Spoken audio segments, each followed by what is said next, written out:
चलो लास्ट हमारी जो है वो स्टडी की भाई क्लास नंबर 3 हो चुकी थी, तो आज जो हम करेंगे वो क्लास नंबर 4 होगी। तो आज हम स्टडी जी 20 क्वेश्चन देखेंगे और जो है उनके जो आंसर है वो देखेंगे क्या क्या आंसर होंगे उनके। तो देखते हैं भाई, हमारा पहला क्वेश्चन है और पहला क्वेश्चन कह रहा कि भारत में फेडरेशन कप का संबंध किस खेल के साथ है। तो भाई क्वेश्चन नंबर है 1 और बात कर रहा है फेडरेशन कप की, और ये कह रहा कि फेडरेशन कप जो है उसका संबंध किस खेल से है भाई। तो किस खेल से होगा, किससे होगा, फुटबॉल से होगा। तो हमारा जो पहला क्वेश्चन है उसका जो आंसर होगा बी होगा, क्योंकि जो फेडरेशन कप है बच्चों, फेडरेशन कप का जो संबंध है वो किससे है, फुटबॉल से। उसके बाद हम क्वेश्चन नंबर 2 पर चलेंगे। अगला हमारा क्वेश्चन होगा, क्वेश्चन नंबर 2 देखेंगे हम, देखेंगे विश्व वन्य जीव कोष वर्ल्ड वाइल्ड लाइफ फंड का प्रतीक है। क्या होगा, लाल पांडा होगा। देखो ये एक संस्था है, गैर सरकारी संस्था है, वर्ल्ड वाइल्ड लाइफ फंड। ये संस्था ऐसे जीवों को चिन्हित करे जो जीव जो है ये तो विलुप्त हो चुके, ये विलुप्त प्राय है, ये जो क्या है, संकटग्रस्त है। तो इसका जो प्रतीक चिन्ह के तौर पे है वो क्या है भाई, लाल पांडा है। तो दूसरे का हमारा आंसर क्या हो जाएगा बच्चों, सी हो जाएगा। क्वेश्चन नंबर 3 पे चलेंगे भाई। क्वेश्चन नंबर 3 कह रहा भारत द्वारा विकसित आईसीबीएम की मारक क्षमता 2000 किलोमीटर से अधिक है। तो क्वेश्चन नंबर है हमारा 3। बात सुनिए भाई, देखो ये कह रहा भारत द्वारा विकसित आईसीबीएम की मारक क्षमता 2000 किलोमीटर से अधिक है। यह बात कर रहा मिसाइल की। एक मिसाइल हो और मिसाइल होती है आईसीबीएम। आईसीबीएम मिसाइल क्या है, इसका मतलब होता है इंटरकॉन्टिनेंटल बैलिस्टिक मिसाइल।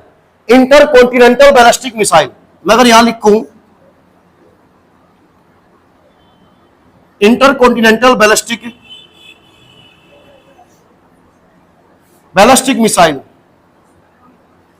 तो आईसीबीएम का जो पूरा नाम है वो है इंटरकॉन्टिनेंटल बैलिस्टिक मिसाइल। तो जो बैलिस्टिक मिसाइल हो ना, इसका जो प्रमुख काम हो वो होता है, देखो आपको सुना होगा कुछ मिसाइल ऐसी हो जो हवा से क्या है, हवा में मार करेगी, कुछ हो सतह से क्या है, हवा में मार करेगी। ठीक है, जो इंटरकॉन्टिनेंटल जो आईसीबीएम मिसाइल है इनका प्रयोग जो मोस्टली हो ना वो सतह से प्रयोग करा जा, यानी इनका हवाई जहाज में यानी हवा में प्रयोग नहीं होने का। आईसीबीएम मिसाइल होगी इनका प्रयोग सतह से होगा। तो ये कह रहा इनमें आईसीबीएम की वो कौन सी मिसाइल है जिसकी मारक क्षमता 2000 किलोमीटर से अधिक है। तो इसका जो आंसर होगा वो होगा, क्या होगा भाई, तीसरे का डी होगा, अग्नि सेकंड होगा, अग्नि सेकंड। देखो भाई भारत में अग्नि सीरीज की कई मिसाइल बनाई गई, जैसे कि अगर हाल फिलहाल बात करें तो हाल फिलहाल अग्नि जो 6 है, जो अग्नि 6 है उस पर काम चल रहा। अभी तक अग्नि के जो 5 वेरिएंट है, 5 वेरिएंट बनाए जा चुके। जो अग्नि मिसाइल का पहला वेरिएंट बना था, पहले वेरिएंट की मारक क्षमता जो थी वो थी 1200 किलोमीटर, और उसके बाद जो अग्नि 2 बनी उसकी क्षमता थी 2000 किलोमीटर। उसके बाद हमने बनाई अग्नि 3।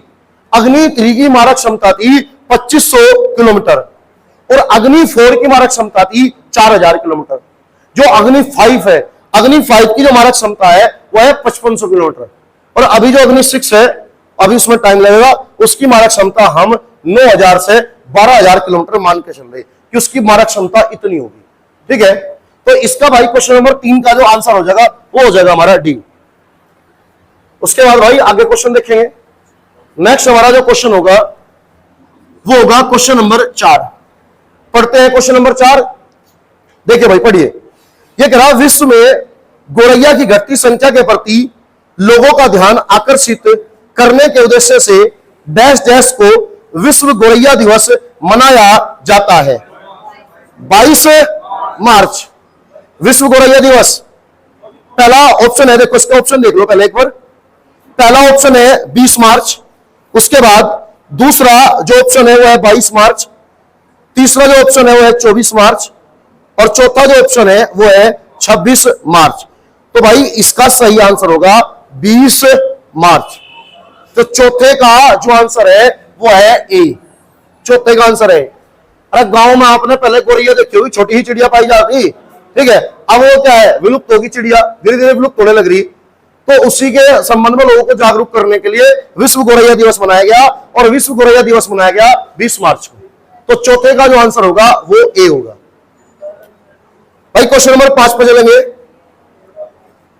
क्वेश्चन नंबर 5 कह रहा, सिंधु घाटी सभ्यता का मैनचेस्टर किस स्थल को कहा जाता है? क्या हो सके भाई? ऑप्शन देखते हैं पहले, चलो। पहला है मोहनजोदड़ो, दूसरा ऑप्शन है चंदूदड़ो, तीसरा ऑप्शन है लोथल, और चौथा है दैमाबाद। ये बताओ सिंधु घाटी सभ्यता में व्यापार का प्रमुख केंद्र कौन सा था? लोथल था, जहां पर बंदरगाह के क्या मिले? साक्ष्य भी मिले। तो पांचवे का जो आंसर होगा वो क्या होगा? सी होगा, लोथल होगा।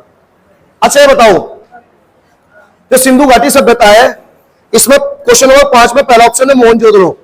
मोहनजोदड़ो का अर्थ क्या है? मृतकों का किला है, ये चीज पढ़ाई थी, ठीक है। अच्छा तो सिंधु घाटी सभ्यता का वो कौन सा शहर है जो दुर्ग रहित है? चंदूदड़ो है, चंदूदड़ो है। अब सिंधु घाटी सभ्यता का सबसे दक्षिणी बिंदु क्या था? दैमाबाद था, ठीक है। तो इसमें जो 4 ऑप्शन है ना भाई, ये चारों हमने देख लिए। अगला है question number 5, sorry question number 6। Question number हम 6 देखेंगे। क्वेश्चन नंबर 6 करा, गरडी कहां का लोक नृत्य है? अब देखो भाई बात सुनो, बहुत सारे लोक नृत्य हम क्वेश्चन जो है कर रहे हैं ना, क्वेश्चन के माध्यम से कर लेंगे। जैसे अब तक इससे पहले हमने 3 सेट कर लिए, और लगभग तीनों सेटों में एक का क्वेश्चन था लोक नृत्य से। इसमें हमने राजस्थान का भी देखा था, कालबेलिया देखा था हमने, नौटंकी देखी थी। तो बहुत सारे क्वेश्चन तो ऐसे होंगे, टॉपिक ऐसे होंगे जो इसमें कवर हो जाएंगे। लगभग हर सेट में आपको एक लोक नृत्य मिलेगा, लगभग हर सेट में आपको एक दिवस मिलेगा, लगभग हर सेट में आपको जो एक क्वेश्चन है ना वो ट्रॉफी खेल से संबंधित मिलेगा, ठीक है। तो जो बच्चों गरडी लोक नृत्य है ना, इसका आंसर होगा सी, पुदुचेरी। ये पुदुचेरी का है। तो छठे का आंसर होगा सी, पुदुचेरी। छठे का आंसर होगा सी, पुदुचेरी। अच्छा ये बताओ पुदुचेरी की राजधानी क्या है? पुदुचेरी है, पुदुचेरी राज्य है केंद्र शासित प्रदेश। अच्छा उसके बाद ये बताओ भारत में केंद्र शासित प्रदेश कितने हैं? 8 है। ये बताओ बच्चों एकमात्र केंद्र शासित प्रदेश ऐसा कौन सा है जिसमें 4 जिले हैं, और वे 4 जिले 3 अलग अलग राज्यों में फैल रहे? पुदुचेरी है। पुदुचेरी में 4 जिले हैं, जिनमें एक है माहे, एक केरल में है, ठीक है, एक है कराईकल, एक है यनम, एक है पुदुचेरी। यनम जो है वो आंध्र प्रदेश में है, कराईकल और पुदुचेरी तमिलनाडु में है, ठीक है। चलो भाई उसके बाद आगे बढ़ते हैं क्वेश्चन नंबर 7 पे। क्वेश्चन नंबर 7 कह रहा, सूची 1 को सूची 2 से सुमेलित कीजिए और सूचियों के नीचे दिए गए कूट का प्रयोग करके सही उत्तर को चुनिए। पहला है आंशिक परीक्षण प्रतिबंध संधि, दूसरा है परमाणु है प्रसार संधि, तीसरा है व्यापक परीक्षण प्रतिबंध संधि, और चौथा है पोखरण प्रथम परीक्षण। अच्छा ये बताओ, चलो मैं ये कह रहा, आप ये मान के चलो कि आपको कोई सा नहीं आता, मान लो कोई सा नहीं आता, भारत वाला तो आता होगा पोखरण परमाणु परीक्षण, इंदिरा गांधी के टाइम पे हुआ था। और जब इंदिरा गांधी के टाइम पे हुआ था तो कब हुआ होगा? 74 में हुआ होगा। अरे 74-75 में इंदिरा गांधी प्रधानमंत्री थी। तो आप पे एक आ रहा, तो आप पहले डी को पकड़ो, डी का क्या होगा? 1 होगा। डी का क्या होगा? 1 होगा। तो डी का 1 होगा, तो इसमें देख लो कौन सा ऐसा ऑप्शन है जिसमें डी का क्या है? 1 है। तो 2 ऑप्शन है, 2 बच गए, कौन सा? बी और सी। तो फिर इसके लिए भाई कम से कम आप पे 2 आने चाहिए, ठीक है, कम से कम आप पे 2 आने चाहिए, ठीक है। चलो मैं बता रहा इसका कौन सा है। इस क्वेश्चन नंबर जो 7 है इसका आंसर होगा बी, कूट नंबर बी होगा। आंशिक परमाणु प्रतिबंध संधि जो हुई थी ये 63 में हुई थी। परमाणु अप्रसार संधि जो है ये उसके बाद जो हुई थी ये 68 में हुई थी, ठीक है। तो क्वेश्चन नंबर बच्चों 7 का जो होगा ना कूट नंबर बी हो जाएगा। इन्हें याद कर लियो, ये याद कर लियो कौन सी संधि किस वर्ष हुई थी, महत्वपूर्ण है भाई ये। उसके बाद भाई क्वेश्चन नंबर हमारा 8 है। क्वेश्चन नंबर 8 करा, क्वेश्चन नंबर 8, क्वेश्चन नंबर है 8 और ये करा निम्नलिखित कलाकारों और उनके कलारूपों का मिलान कीजिए। भाई ये कह रहा इनका मिलान करना, जैसे कि ये कह रहा संयुक्ता पाणिग्रहण, टी.एन. कृष्णन, पंडित रविशंकर, पाल घाट मणि अय्यर। अच्छा ये बताओ, ज्यादा नहीं एक का तो तुक्का मारी सको, पंडित रविशंकर किससे है, सितार वादक है। तो आप ये देख लो सी का पहला किसमें है, सी का पहला किसमें है, बी में है। अरे कूट नंबर भी देखोगे, इसके अलावा भी है क्या कहीं, नहीं है। आप अगर 3 का नहीं भी पता, आप जब भी कर दोगे तो आप किसके साथ जाओगे, कूट नंबर बी के साथ जाओगे। कुछ क्वेश्चन केवल ऐसे हैं जो एक ही ऑप्शन पे हो जाएंगे, कुछ में दिक्कत पड़ेगी, ठीक है। तो 8 का ऑप्शन क्या है भाई, बी, यानी कि कूट नंबर बी है। उसके बाद है भाई क्वेश्चन नंबर 9। क्वेश्चन नंबर 9 दे रहा, अभियंता दिवस किनकी जयंती के अवसर पर मनाया जाता है कुछ आइडिया भाई। ऑप्शन बी एम विश्वेश्वरैया, बिल्कुल सही है।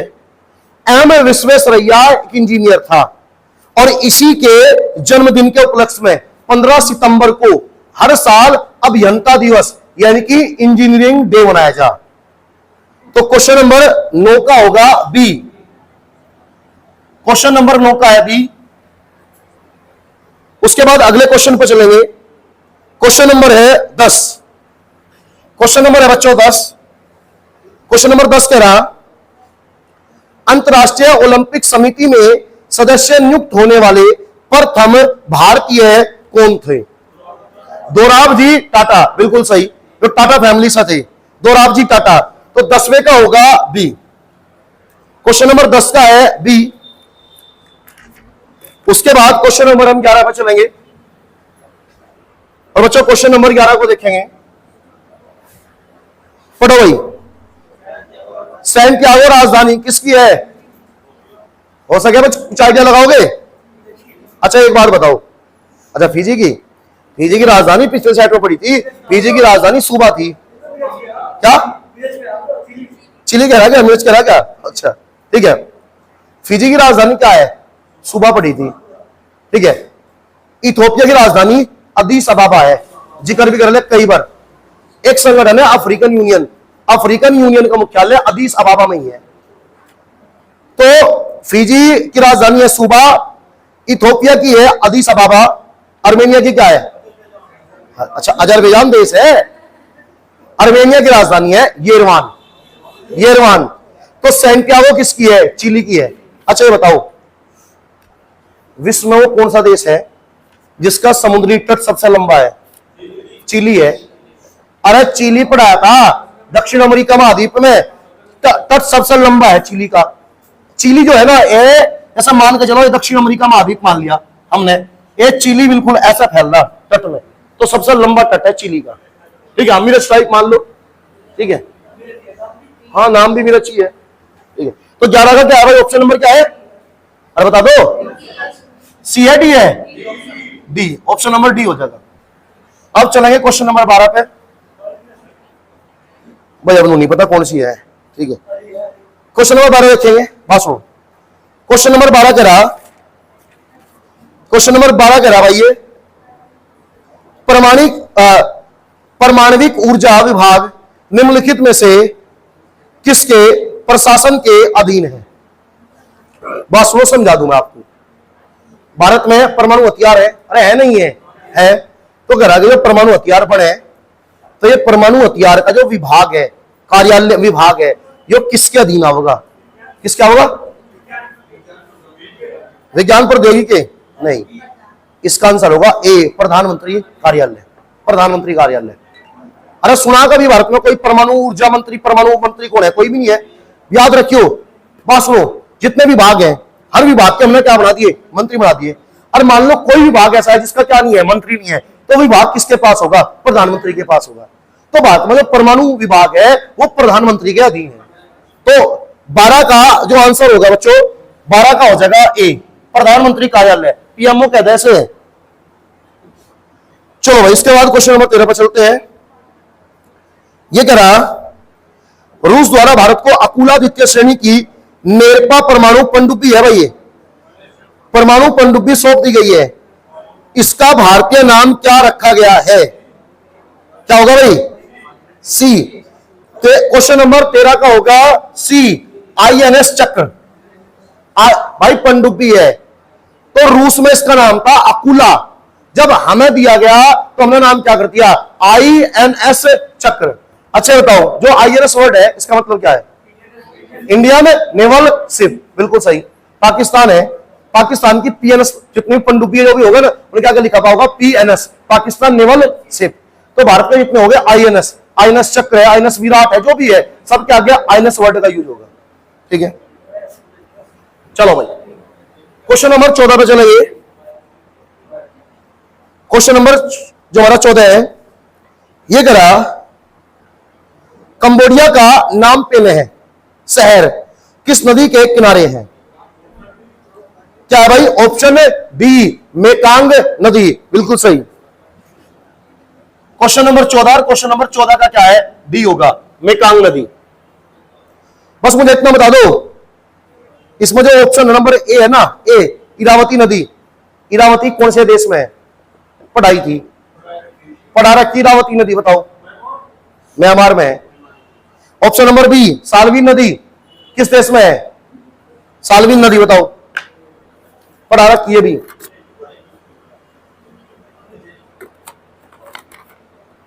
साल्वीन नदी म्यांमार में है। म्यांमार के अंदर एक पठार है, सान का पठार, सान का पठार, पठार का नाम है सान का पठार। और सान का जो पठार है ना, वो इरावती और साल्वीन नदी के बीच में है। ठीक है, तो दोनों नदी म्यांमार में है ये। चलो भाई अगले क्वेश्चन में चलेंगे। महान चित्रकार होने के साथ साथ राजा संसार चंद्र का किस शैली से संबंध था? है कुछ आइडिया भाई? सीधा मैं बता रहा, क्वेश्चन नंबर 15 का होगा सी, कांगड़ा शैली। मुझे बताओ कांगड़ा किस राज्य में? अच्छा, उत्तराखंड में। कहां है? सही बता रहा, हिमाचल में है, कांगड़ा हिमाचल में है। ये बताओ किस मुगल शासक का शासनकाल चित्रकला का स्वर्ण काल था? जहांगीर का था। देखो, जहांगीर के बाद शाहजहां आया, शाहजहां के बाद औरंगजेब ने जितने नृत्य प्रोग्राम थे सब पर रोक लगा दिया था। जो भी इसके दरबार में कलाकार थे सब क्या हो गए? बेरोजगार हो गए। अरे जो नाचने वाले थे उन पर प्रतिबंध लगा दिया, गाने वाले थे उन पर प्रतिबंध, चित्र बनाने वाले थे उन पर प्रतिबंध लगा दिया। तो जो औरंगजेब के दरबार के जो प्रमुख चित्रकार थे, जब क्या नहीं रहा उनके पास, रोजगार नहीं रहा, तो मुगल के दरबार को छोड़ के देश के अलग अलग हिस्सों में बस गए। कुछ चित्रकार जाकर बस गए हिमाचल प्रदेश के कांगड़ा में। तो वहां उन्होंने जो चित्र बनाए, उन चित्रों को क्या कहा गया? कांगड़ा शैली के चित्र कहा गया। कुछ देश के अलग अलग हिस्सों में बस गए। जैसा कि फॉर एग्जांपल क्वेश्चन नंबर कौन सा भाई हमारा? 15 है ना। जैसे कि हम बता रहे, जैसे कि बूंदी शैली है, बूंदी राजस्थान में है। कुछ कलाकार राजस्थान में जाके बस गए, उन्होंने अपने विशेष चित्र बनाने शुरू करे, उन्हें बूंदी शैली के चित्र कह दिए। ठीक है, चलो भाई उसके बाद क्वेश्चन नंबर 16 है। क्वेश्चन नंबर 16 कहला, रामानंद सागर की रामायण एक टीवी सीरियल 86 से 88 तक चला, सीता की भूमिका किसने निभाई थी? 16 का बताओ भाई। इसका आंसर होगा ए, दीपिका चिखलिया। ठीक है, 16 का है ए, दीपिका चिखलिया। क्वेश्चन नंबर 17 पीछे भी आ चुका है पैरासाइट में भी। क्वेश्चन नंबर 17 कह रहा है, कर्नाटक का कंबला त्योहार किससे संबंधित है? भैंसों की दौड़ से। और पहले वो जगह था कंबला त्योहार किस राज्य में मनाया जा। ठीक है, तो 17 का है सी, भैंसों की दौड़, भैंसों की दौड़ से संबंधित है। बात सुनिए भाई, यहां जो भैंसों है ना, भैंसों, उसका मतलब यहां भैंस नहीं है, उसका मतलब यहां भैंसा है ना। हाँ झोटा, हाँ तो तुम सोचो ठीक है। चलो भाई क्वेश्चन नंबर 18, क्वेश्चन नंबर 18 करा, महिलाओं ने पहली बार डॉट डॉट में ओलंपिक खेलों की प्रतिस्पर्धा में भाग लिया। ये कह रहा कि पहली बार महिलाओं ने, एक मिनट, पहली बार महिलाओं ने प्रतिस्पर्धा में, अच्छा ठीक है ठीक है ठीक है, समझ में आ गया। क्वेश्चन नंबर 18 क्या कहना चाह रहा, बात सुनियो, बात सुनो, यो नहीं कहना चाह रहा पहली बार कब लिया, यो कहना चाह रहा कि पहली बार ऐसा कब हुआ जब सारे खेलों में महिलाएं थी। अरे पहले तो नहीं हो गया, 2 में महिला आ गई, 3 में आ गई, 4 में आ गई, 10 में आ गई, पता लगा कुश्ती में महिला नहीं है, मतलब कबड्डी में महिला नहीं है, ठीक है। इसका आंसर क्या होगा, 2012 होगा, 2012। पहली बार सारी महिलाओं ने सारे खेलों में भाग लिया। और याद रखियो, पहली बार महिलाओं ने जो ओलंपिक में भाग लिया था वो लिया था 1924 में, इसमें भाग दे रखा ऑप्शन में, पहली बार भाग लिया 1924 में। उस टाइम 1-2 खेलों में महिला भाग लेती, लेकिन 2012 में जो ओलंपिक हुए उनमें सारे खेलों में महिलाएं थी। तो भाई क्वेश्चन नंबर है 18 का ऑप्शन नंबर क्या है, बी। चलेंगे भाई क्वेश्चन नंबर 19। क्वेश्चन नंबर 19 कह रहा, विश्व स्वास्थ्य संगठन WHO है, विश्व स्वास्थ्य संगठन का मुख्यालय किस देश में है भाई, किस देश में है, स्विट्जरलैंड में है, ठीक है। तो 19 का क्या हो जाएगा, B, Switzerland. Last question, question number 20। ये कह रहा डिबगिंग कौन सी प्रक्रिया है, ये कह रहा कंप्यूटर का क्वेश्चन आ गया भाई, ठीक है। ये कह रहा डिबगिंग कौन सी प्रक्रिया है, तो इसका ऑप्शन है सी, एक सॉफ्टवेयर प्रोग्राम में त्रुटियों की जांच करने की। कोई सॉफ्टवेयर बनाया तो सॉफ्टवेयर प्रोग्राम में कोई त्रुटि तो नहीं है, कोई दिक्कत तो नहीं है, कोई समस्या तो नहीं है, तो उसको जांचने की जो प्रक्रिया उसे हम डिबगिंग कहेंगे। तो क्वेश्चन नंबर 20 का क्या है भाई, सी। क्वेश्चन नंबर 20 का होगा सी, ठीक है। तो भाई आज के लिए इतना ही, ठीक है, बाकी क्वेश्चन नेक्स्ट क्लास में करेंगे। भाई बस हो, इन्हें ना याद करते रहियो हर एक क्वेश्चन को, ठीक है। जब भी फायदा है, महत्वपूर्ण क्वेश्चन है, एग्जाम में कहीं ना कहीं घुमा फिरा कर जरूर मिलेंगे, ठीक है।